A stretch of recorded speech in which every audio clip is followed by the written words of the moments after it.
afternoon, folks. My name is Hitzemann, County Court Judge here in Hernando County. You folks are here for your first appearance. The purpose of the first appearance is so that you may be informed of the charges against you.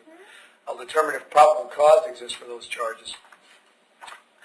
Probable cause basically means it's more likely than not that a crime has occurred and more likely than not that you're the person that committed the crime. Of course, as you stand before me this afternoon, I presume that you're innocent of these allegations. That presumption of innocence will stay with you through every stage of the proceedings unless and until the state attorney's office is able to prove the allegations against you beyond and to the exclusion of a reasonable doubt. We'll set your conditions of pretrial release today, that is your bail or your bond. In most cases, you've had a bond set already pursuant to the bond schedule here in the 5th Judicial Circuit of the warrant which led to your arrest.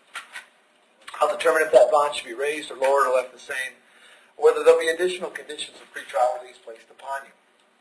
I'll let you know when your next court date will be. If you'd like to have the services of the public defender, I will gladly appoint the PD to represent you this afternoon. You do have a right to have contact with folks on the outside, family, friends, counsel. If you have not had a chance to make that call, please let me know. We'll make sure that that happens. Finally, and most importantly, you're advised that you do have an absolute right to remain silent with regard to the facts which surround your arrest. I encourage you to do that. These proceedings are recorded. In addition, there is an assistant state attorney in the courtroom with me. If you say something that tends to incriminate you, they will use it against you in the prosecution down the road. And I need each and every one of you there at the jail, please raise your right hands and be sworn.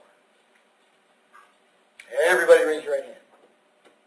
You all solemnly swear affirm, tell the truth, whole truth, nothing but the truth. Outstanding. When you hear your name called, please step forward to the podium. Kimberly Bramer. Good afternoon, Your Honor. John Castro from Bramer. Hey, Kim, look who I found. Yay. You're on case number 18 MM2565. Judge, we're here on a motion for bond. Right. She's a VOP, right? She Yes, is. Your Honor. Okay, hang on a second. Pull it up. All right.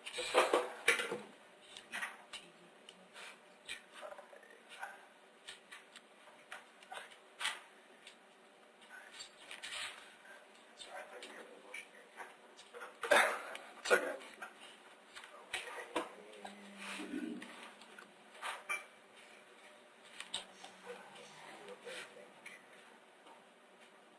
Spenny, you know anything about Kim? She got a new charge, I believe it was in Pasco, a new drug charge.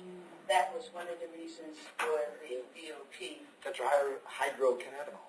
She does have a medical marijuana card, so we intend that that count will be dismissed. However, obviously she does not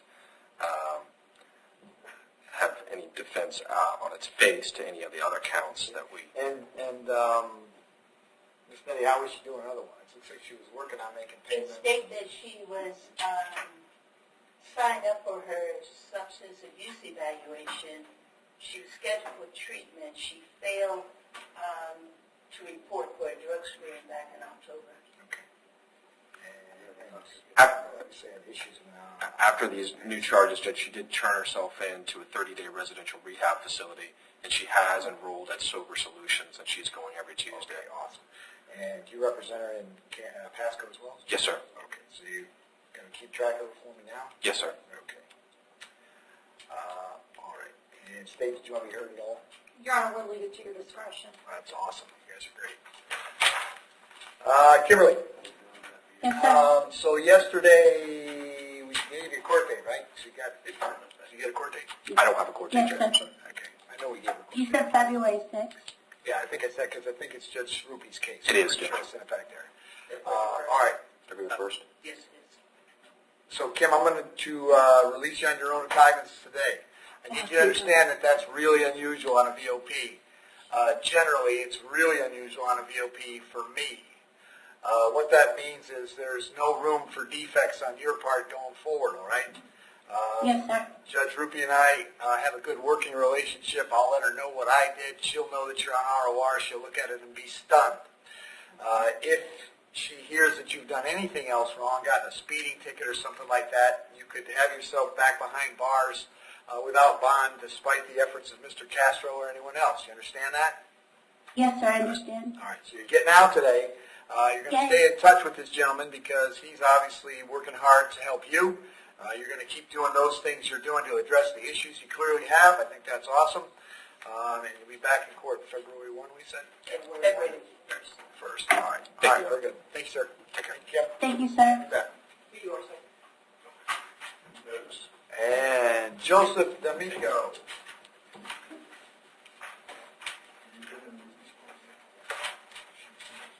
Good afternoon, Your Honor. Actually, all on behalf of Joseph D'Amico. Okay. Judge, my understanding Hang on a this is second, the VOP warrant. Go ahead. Yeah. No problem. Joe, what's your date of birth? 10/22/92. Oh, yeah, this is a circuit deal. Right, so any argument I might make won't make much of a difference. So I won't do that. Judge, I would ask the court, if, and I know you will, to give us the first available court date. Right. And that was just what I was going to say, if you knew the date, or we can have Maria look it up. I believe it will be early February in front of, I don't know. It's Judge Toner. Yes, sir, January, How soon can we get in front of Judge? I mean, February. Does that work? Anything before that? Thank you, Madam Clerk. If not, 2-1 will work. 2-1. All right. All right. So, Joe, I'm going to, the bond is no bond. I'm sure your lawyer prepared you for that. Have you back on the 1st of February in front of Judge Toner. And I'm sure Mr. Alls is on his way to see you very soon, certainly before you go to court. I have one more. Mr. D'Amico, I'll be calling your dad. That's all right. You don't have a problem me talking to him, do you? I can get into contact with my father. Okay. Thank you, Judge. All right. Very good. Thanks, sir. Thank you. Alexandria Clark.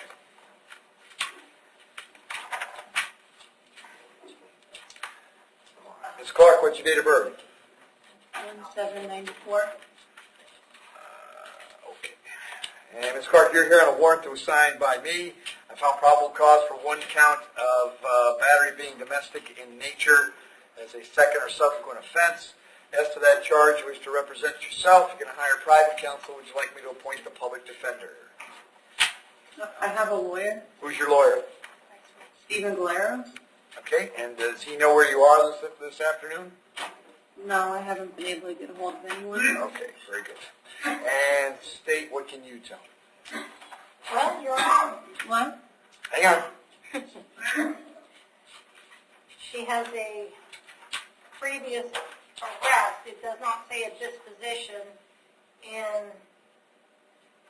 for petty theft, I think back in 16, and the previous battery, which again, this doesn't show disposition, but assuming that it's a second offense today, so I'm assuming there's a guilty. And then in 14, again, there was a petty theft arrest, but no disposition. Okay. All right. And Ms. Clark, I have an address for you on Baltimore Street in Brooksville. Is that where you live? Yes, sir. How long have you been there? I've been there since September. Okay. And you have a job these days? No, sir. I was taking care of my children. Okay. Okay. Ms. Clark, I'm going to set your bond at $500. Condition of the bond is that you're not going to have any contact with Mr. D'Ambrosio. No contact means no contact of any kind. You don't call, you don't write, you don't email, you don't text message. You don't contact him through any social media. You don't have a third person contact him. You don't go where he lives. You don't go where he works. You don't have any contact of any kind. Any way that you might imagine contacting him, I forbid you to do that. If you have contact and we find out about it, your bond can be revoked, and you can be held without bond until the charges are resolved. It means no contact even if he desires to contact, so if you answer your phone and hear his voice, you should hang up. If you're out and about and see him, you should turn around and run the other way. You need to understand that he cannot drop the charges against you. That's not a decision he's allowed to make. He may go to the state attorney's office and ask them to drop the charges. He may tell them he's not interested in pursuing this matter. But that decision belongs solely to the assistant state attorney who will be handling your case. So unless that person or the judge on your case tells you the charges are dropped, you should assume they are not dropped. You should not have contact. In addition, I have to hold you yet this afternoon to jail up until 4 p.m. so that if you wanted to serve you with a civil injunction, they would know where to serve those papers on you. If you get the civil injunction, it's doubly important that you not have contact, because in that case, not only could your bond here get revoked, but you could get new charges for violating the injunction. If they've already done that, of course, you don't have to be held. Yes, sir. They have already done that. All right, so then we don't have to worry about holding you because you're good to go. The other thing is, it would appear that you two have children in common. Is that right? Yes, sure. Okay. And I was still breastfeeding my baby. Okay, well, and I am not insensitive to that, but the law is. The answer to all of that is it can be very difficult for you to figure out how to see your kids without violating my no contact order. I'm not saying that it cannot be done, but I can't tell you how to do it. But I just put the onus on you. You have to be very careful about that because if we find out that you had third-party contact or something like that with him, it could result in your bond being revoked. So I'm not insensitive to that, but the law in these cases puts you in a difficult position. I will have you back in court on the 1st of February. Very important that you contact your lawyer when you get out and let him know what happened today, okay? Yes, sir. Thank you. Thank you. Jennifer Dumers.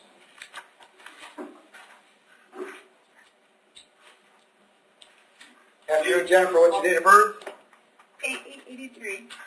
Jennifer, you're here on a warrant was signed by Judge Toner. He found probable cause for a violation of probation.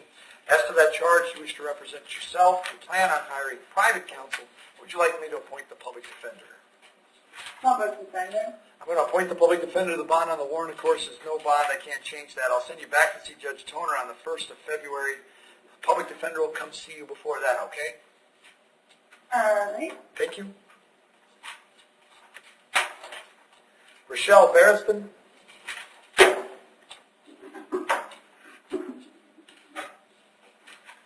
Afternoon, Rochelle. What's your date of birth?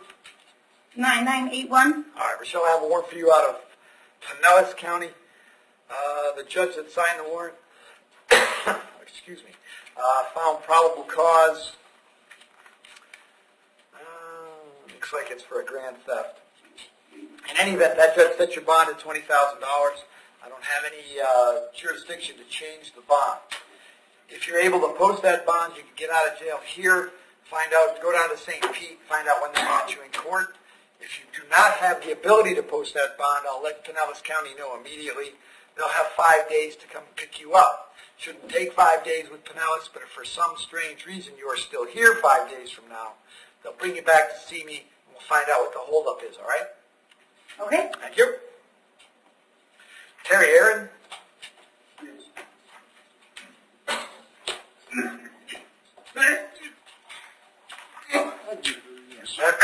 Afternoon, Terry. What's your date of birth? 10/17/1951. All right, Terry, you're here on a felony driving on a suspended license. There's probable cause for the charge. As to that charge, Terry, you want to represent yourself. You're going to hire private counsel. Would you like the public defender? We're going to take a public defender, sir. I'll point to PD, state last few years. Just the last 2 years? Yeah.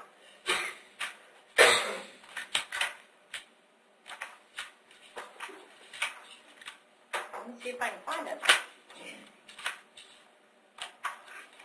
The most recent I saw was 07.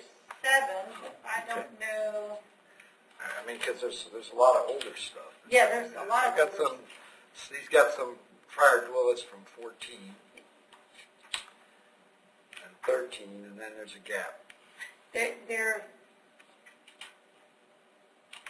is a gap. Terry, did you ever wind up going to prison for driving on a suspended license? Yes, sir, I did. There you go. About 2007 or so? I think I believe so. 2005. Okay. And then, Terry, I've got an address for you on Thomas Court in Lecanto. Is that where you live? Yes, sir. How long have you been there? 10 years. Okay. You have a job these days? No, I'm retired. Okay.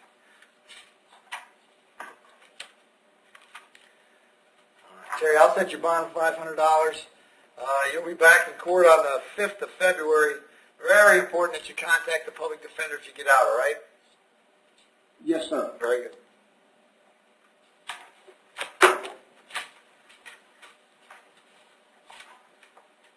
Richard Buckaloo.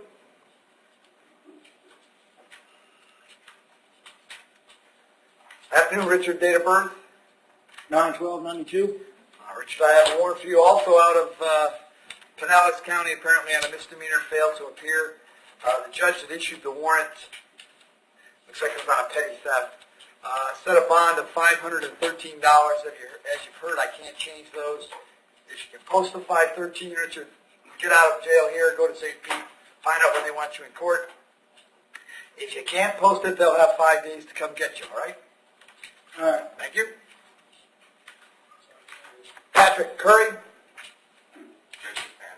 Okay. Afternoon, Patrick. What's your date of birth? July 6, 2000. Patrick, I have a warrant for you out of Miami-Dade. The judge that signed the warrant found probable cause. Looks like misdemeanor possession of cannabis. And set the bond at $5,000. Unfortunately, with the out-of-county warrant, I can't change that bond. If you're able to bond out here, that's great, and you can go down to Miami-Dade and find out when they want you in court. If you can't post that bond, I would give them 5 days to decide if they're going to come get you, all right? Yes, Your Honor. All right, folks, you understand?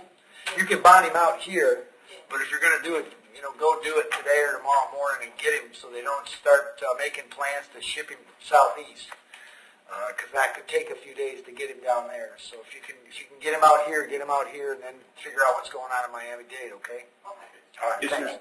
Thanks, folks. Your Honor, I believe he may have Mr. Curry has an open case here. He's scheduled for court February 8th in front of Judge Merritt as well. Okay. I assume he's out on bond on that. I would assume, Yeah. but that doesn't mean anything. Right.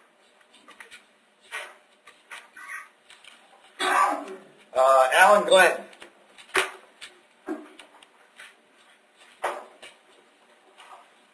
Yes, sir. Oh, sir, what's your date of birth? 12/9/58. Mr. Glenn, the charge is driving under the influence. There's probable cause for the charge. As to that charge, you want to represent yourself and hire private counsel. Would you like to be public defender?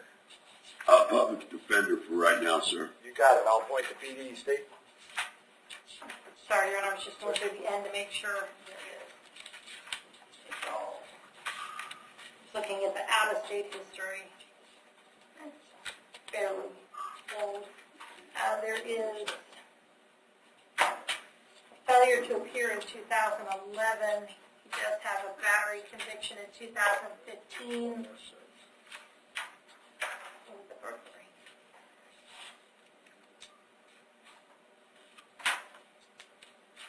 And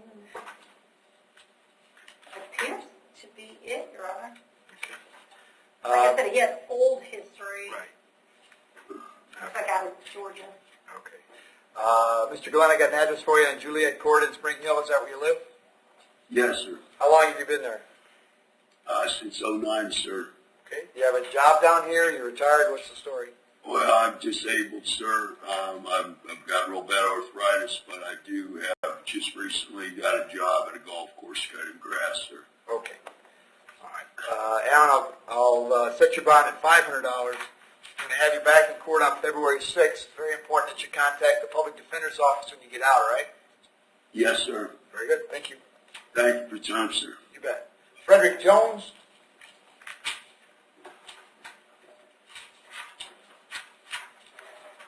Sir. Afternoon, Mr. Jones. What's your date of birth? 2365. Frederick, I got a one count of violation of an injunction. There's probable cause for the charge. As to that charge, you want to represent yourself. You're going to hire private counsel. Would you like the public defender? Public defender, sir. I'll appoint the PD state. Sorry, Your Honor, I'm trying to get through this book. There we go. Well, Your Honor, it looks as though he was just released from prison October of 17, and there's some sort of notation of a parole violation, June of 2018. Okay. Prior to that, he was released from prison in 13.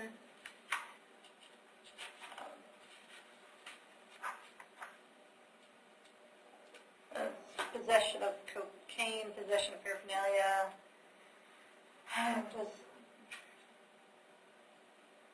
released from Union Reception and Medical Center July of 18, so perhaps he went back in, Your Honor. Okay. That's good. Fred, I got an address for you on Easy Street here in Brooksville. Is that where you live? Yes, sir. How long you been there? I've been there since 2017, sir. Okay. You got a job these days? Lost, not right now at the moment, no. Okay. All right, Fred, I'm going to leave your bond at the $1,000. Condition of the bond is that you have no contact with Miss Conyer. Did you hear me explain no contact earlier? Yes, yes, sir. You understand that? Yes, sir. Okay. I'm going to have you back in court then on February 6th. If you get out, Fred, you should contact the public defender right away, okay? But Your Honor, can I ask you a question? Yes, you can. I was violating no contact order. I live at that residence. I was at my residence. She lived next door to me. Well, then you got to find someplace else to go. Because that's the sort of thing that the judge who issued the injunction can address, but that means you got to get yourself into court and ask the judge to modify the injunction. But right now it says you can't be within 500 feet, and if your house is within 500 feet, you got to go someplace else and stay there, come to the courthouse and file a motion to amend your injunction and explain it to the judge that, man, my house is closer to 500 feet. They get that all the time. They can fix it. Okay? Okay. All right. All right. Go ahead. All right, thank you. Vincent Rea?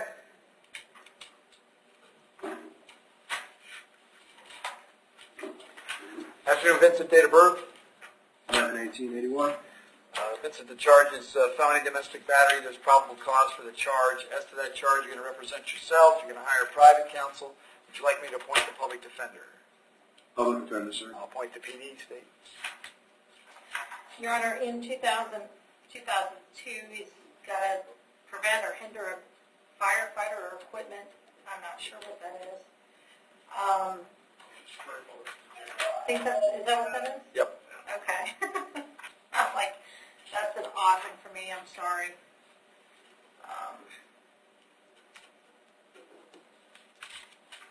There's a violation of probation out of Pasco. I honestly don't know what that could be the same charge, Your Honor. He's got a prior battery in, let's see here, 08. There was assault with a deadly weapon without intent to kill in 08, Your Honor. He had an aggravated battery upon a pregnant female in 09. He went to prison in 09. Perhaps was released in 09 as well.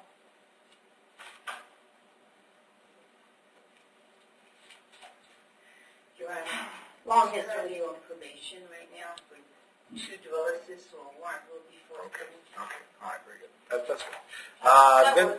Vincent, where you been staying lately? I've been staying at a friend's house. Okay, do you know the address? Off the top of my head, no, I don't, Your Honor. Do you have a job these days? Yes, sir. What do you do? I work for Skipper's Tree Service. Okay. Vince, I'm going to set your bond at $5,000. Condition is that you have no contact with Miss Kelly. You heard me explain no contact earlier, Yes, sir. and you understood that? Yes, sir. Okay. Also, a hold till 4 p.m. This case is coming back on the 1st of February, and Vincent, obviously, since you're on probation on the misdemeanor driving charges, those folks are going to swear out an affidavit for a warrant for the VOP, so that's coming. You can bond out if you wish. If you stay in, when we get around to those VOPs, you'll get credit for every day that you've been in since you first got arrested, all right? Oh, okay. Well, that's good at least. All right. So this case is coming back February 1st. If you don't bond out, PD will come see you before then, okay? All right. Thank All you. right, thank you. Got anything else for me, Joe? No, that's it. Thank you. Awesome. Thank you.